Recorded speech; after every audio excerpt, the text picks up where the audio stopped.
Right, so here we are. Have the kitchen timer. The Tupperware box is from the dollar store.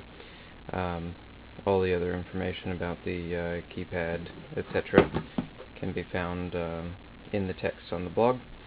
Anyway, you can enter time in seconds. Here we have 90 seconds. Press the pound sign to start the timer, and you can see it jumps to a minute 30. Yeah. Asterisk resets. Time in. You could do 1 for 1 minute, and 0.5 seconds. Again, start, and away it goes. So you can enter time in either way, because the display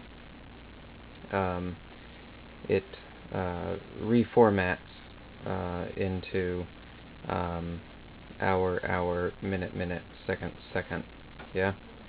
So reset again, and I guess that's about it. Oh, I will mention, just looking at the screen here, the refresh rate of the video and the multiplexing of the display shows a bit different, but in real life, the persistence of vision, it looks completely normal. But yeah, so that's it. Very well.